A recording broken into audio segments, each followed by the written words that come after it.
We'll press on. David's going to say a few words about a new safety initiative that Duco are introducing for boxing, which is a really great thing for the sport in this country. And then after that, we'll have questions from the floor for David and for Junior, who's just returned from America, where he's been sparring with Deontay Wilder, helping him sharpen up for one of the biggest fights of the year. So, and obviously Junior will be defending his WBO Oriental belt against Rogelio Omar Rossi on December 15th in Christchurch is the main undercard fight. So without further ado, David. Hey, welcome everyone, and look, first of all, thank you very much for being patient, family, traffic, etc. So you've all been lovely, and I want to acknowledge that. Now we're all go. We're here today to talk about, we're about 3 weeks away from Joseph Parker's critical comeback fight against Alexander Flores, Christchurch, December 15. That's kind of the home straight. Both guys, I'm told, are in tip-top shape, and for Joseph it really is potentially career-ending, and he'd have to consider his options if he were to lose that fight. So his most important fight to date, 3 weeks away. Safety has been a very topical issue lately, and it's kind of a topic that in boxing people don't really want to talk about. There's been some recent tragic events, and you'd have to have a heart of stone not to care or feel for the people affected and involved by that. Duco, our organisation's probably promoted more boxing shows than anyone else in New Zealand. Some people like to hate us, and some people like us, and some people know us, and some people don't. But I think for the first time I'd like to let you know that we've always taken safety incredibly seriously. I'd go as far as to say we'd be up there with international best practice, if not, and certainly the best in New Zealand. And as an example, I brought some props. This is our Duco Health and Safety Management Plan. That's a working document over the years. It changes over time. Every boxing event itself has a operations health and safety plan. This is for the upcoming fight, and in it there's details, introductions, checklists, medical procedures, detailed checklists to be filled out. So it's a detailed, comprehensive document backed up by, also, there's a medical evaluation and evacuation plan, a risk identification and management plan that's filled out, and finally, every boxer on our card they've had to read a letter, if you like, of obligations and responsibility going to the core of their own health and safety, and they've had to sign that letter before they're allowed to participate on the fight. Now, I challenge you to find another promoter in New Zealand that has anything near that level of comprehensive attention to health and safety.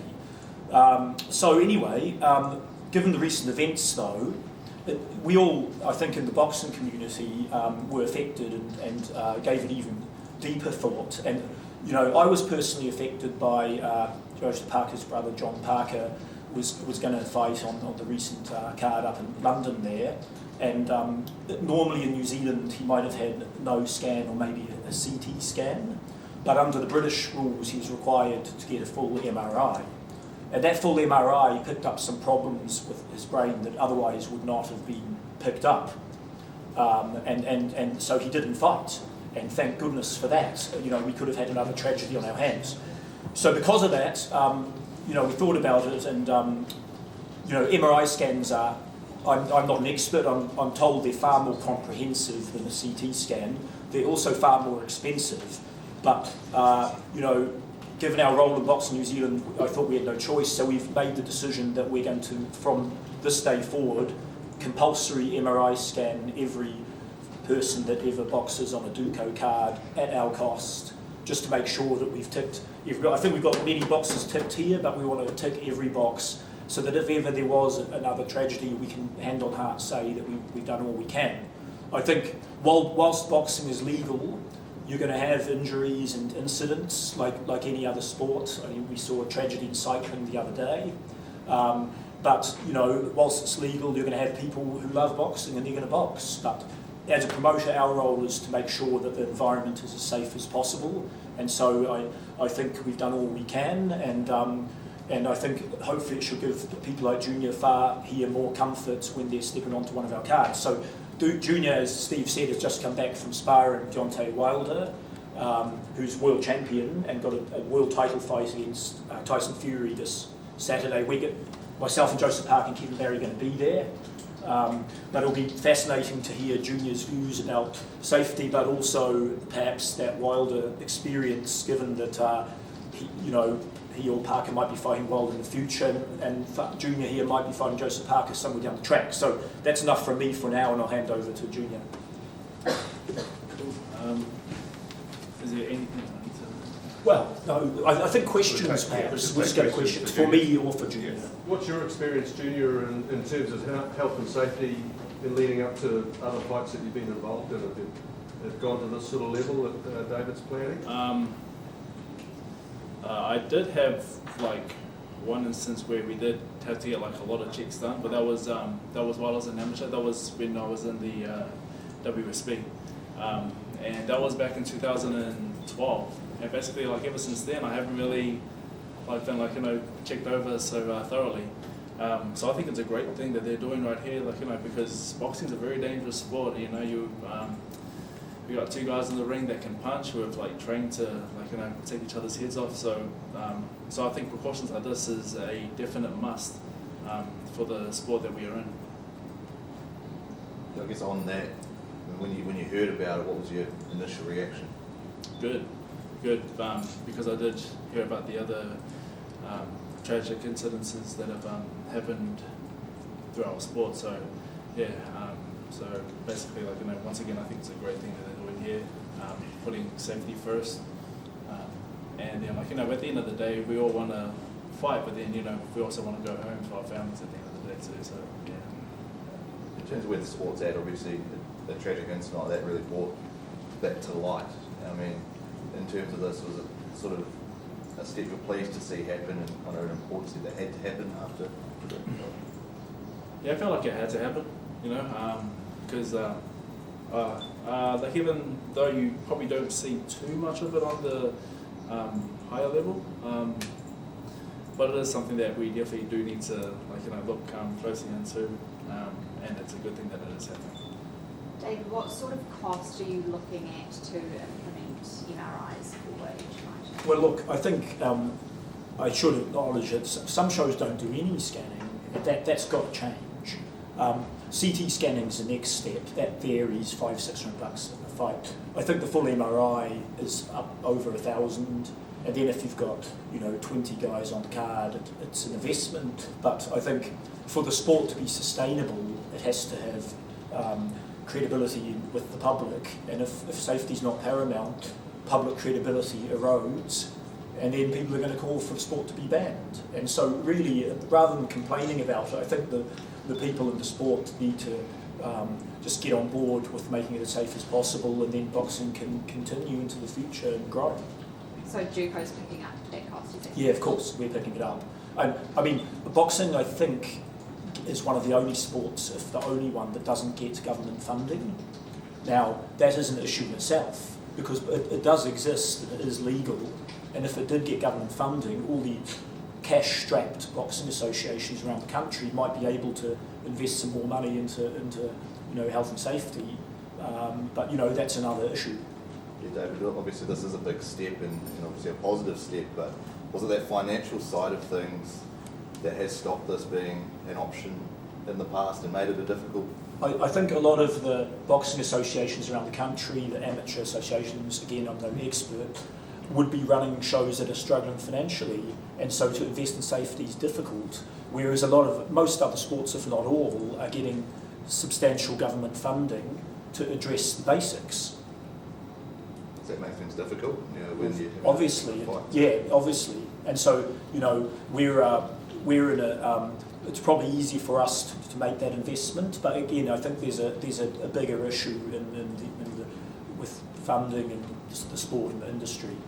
So do you think this is a maintainable investment going into the future? Well, we're going to MRI scan every person going forward that ever appears on one of our cards. Were you concerned, there have been calls by the Medical Association to ban all boxing, and the word all was in there, was that a concern for you, and has this kind of been a reaction to that, or was it made before that? Well, no. If New Zealand decide to ban boxing, I'll take it on the chin, excuse the pun, and I run other events. So it's not for me to decide whether boxing is legal or not. At the moment, it's legal. I can tell you this: a lot of people love it. A lot of people are passionate about it. And for every person that criticises it, you'll find someone that explains to you how it's turned their life around, kept them out of jail, kept them off substances, and kept them fit and healthy. And so it does a world of good, but it also has some downsides. And those line scooters that appeared everywhere. You would look at the stats in a year, guarantee you they're causing more head injuries and many other things put together. This is probably a question for both of you. Do you think that there's probably a different mindset that needs to change between commercial, corporate fights and amateur fights, between professional boxing, and you guys are probably leading the ways implementing this initiative? Look, I don't pretend to be an expert. I've never been with the commissions or New Zealand Boxing or the government or the amateur side. I've never boxed. I'm a private business owner and event promoter, and I just want to run my shows to the highest standard and the safest standard. It would be great if others followed, but again, I sympathise a bit when I know that boxing's treated like the poor cousin by funding bodies and governments, therefore there's less money for things like health and safety. In terms of the process of the boxers getting these scans, when will that take place before, say, a card is announced, or is it in the lead up to the fight? It's happening, again, I've got people that do that, but they're tested well before the fight, and then the results of those tests goes to an expert doctor who then makes an assessment. Then they're physically assessed immediately before the fight. So there is a process. Yeah. If something is to arise for certain boxers, what's the process then around? Obviously, I'm thinking in terms of time frame. If you do scan someone, something comes up and they can't fight, finding a replacement, all that sort of thing that then follows. I don't have that detail at my fingertips now, but if something was to arise, the person wouldn't be fighting. Junior, can you give us an idea of how your camp went against with Wilder? It went great. My time in Alabama was great. Met a lot of great people there, camp-wise. They run things very professionally over there. Wilder definitely has a great team around him. Basically every day I knew exactly what was happening, what time sparring was, what time training was, what time dinner was. So so they run things very smooth over there, which is great. The sparring was good, Wilder got some great work, and it was me and two others sparring him all the time, rotating rounds, and I could see training was definitely taking a toll on him, like it does to us all, and so just to kind of be in that environment with him and kind of see how he deals with things mentally, because to be brutally honest, the best thing that I got out of camp wasn't physical, was just to see how he thinks and just to see how he deals with the pressure and doing hours of TV interviews and then coming to training drained, and then have to squeeze in another 3 sessions in the same day. So it was a great thing to see firsthand, and I look forward to I look forward to when my time comes, when I have to do that. But I don't really look forward to the whole TV stuff, because I'm not a fan. But I do like you guys. No, I do like you guys. Oh, yeah, my guys. So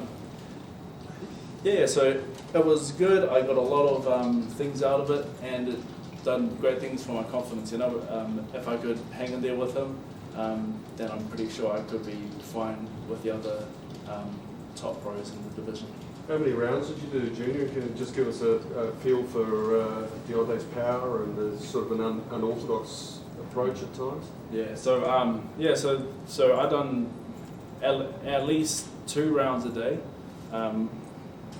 probably 2 to 4 rounds each day, each day. I don't know how much I got in total, but in terms of power, he hits hard. But I didn't have to try and take one on the chin on purpose just to know that, because his record speaks of that itself. So I was smart, you know. I didn't hang around to be hit. I did my thing. I think I've done the best Tyson impersonation that I could, and I hope that goes well for him come Sunday. How do you see that fight panning out, the actual world title fight? It's going to be a hard fight. It's going to be pretty awkward, you know. Both fighters are very tall. Both fighters like to, fight off the back foot.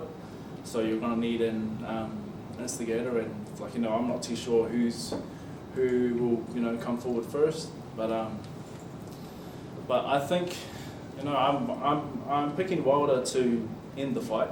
I don't know when, but I feel like he will find a way and definitely will take him out. Now your preparation's coming for your fight next month. Yeah, great. While I was over in camp, I got to basically do the same things that I would do here. I got a few technical pad sessions in with my coach. I got to do my hard training, then I got to spar as well. So it's been going great, and I feel, I definitely feel ready, and I can't wait to fight. Obviously, that guy behind you is someone you want to have a go at some stage. When do you think that could happen? You feel as though this next fight's just a step? Yeah. So I would definitely need a few more good-looking fights. I've had a few bad fights, so as long as I can look good come December 15th, and then I could have another maybe 2 fights against better boxers. I think our time could definitely come very soon. I don't know when exactly, but. You have your health issues, mate? You've had a few issues. You're 100% fit. So I had, well, I can't let you guys know, I had low blood count and stuff like that, but things are going great right now, I'm feeling a lot better. I'm feeling a lot better than I have in a long time, which is good, which definitely gets me excited for my fight coming up. I guess on that, with having a health scare like that, have you upped, what you do with, in your own time in terms of safety and, making sure you get maybe your own MRI scans and the likes? Yeah, I definitely have. I have learned to open my mouth more. It's not really a good thing when you're struggling somehow, but you're keeping things to yourself. Yeah, I feel like that's like a real macho thing to do. But it is definitely the wrong thing to do. So now if I'm feeling a certain way, if I know something's not going well with my body, I will definitely speak up now, which has been the biggest thing for me. Do you feel like that for boxing and sport in general, when you talk about that macho-ness, that obviously that whole she'll be right sort of attitude, I don't need a scan, it'll be okay. Yeah. But with these implementations coming in, that's quite important, so that I guess yourself and the other boxers understand that it's fine to have this happen, and this is quite important. Yeah, definitely. I think this is a great thing that they're doing. This is a very, very dangerous sport. So it's something that is very, very. It's something that just makes sense, for us to do. David, just potential fight between Junior and Joe down the track. What are your feelings about that?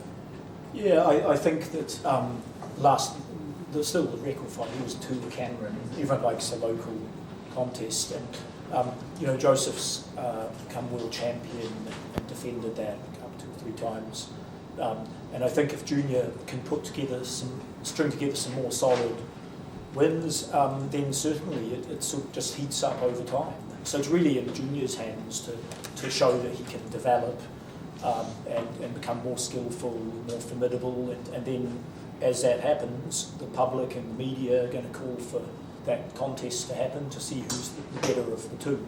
So yeah, I could see that happening maybe a couple of years down the track, and it's up to Junior and Joseph as well to stay on track, and then we'll see that happen. Dave, in segue to that, we had Lucas Big Daddy Brown here this weekend coming. He did make a bit of a call out.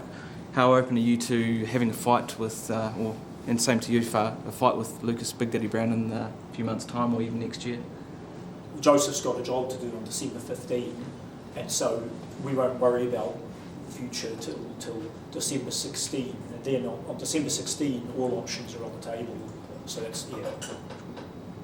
Same as with me. Were you able to get in your own sparring outside of the rounds you're doing with Deontay? I mean, I presume you probably do more sparring on your own with another partner going to your own fights. No, so while I was over there, I was just basically contracted to spar Deontay Wilder. You know, that was my job there. I just stuck to that. I definitely wanted to, get some good sparring in, because the people that were there, they were very good boxers.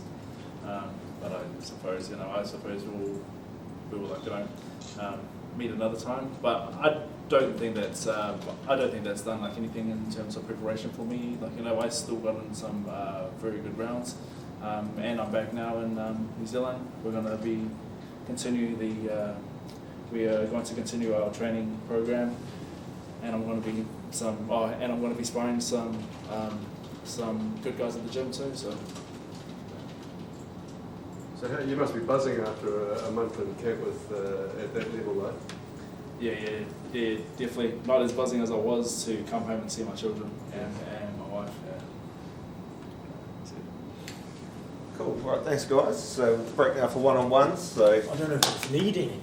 I'm not keen on keeping that. come on, mate. Oh, there's a lot of content there. All right. So I think David's suggesting keep them brief. Yeah. If Is anyone desperate? anyone desperate needs one-on-one. Because we talk about government, amateur, rules, safety. Is there anything not covered? I'd be keen to speak to Junior. Okay. Yep. Oh, you want to do Junior? Okay. Yeah, might as well, eh? Yeah, it stays around there, mate.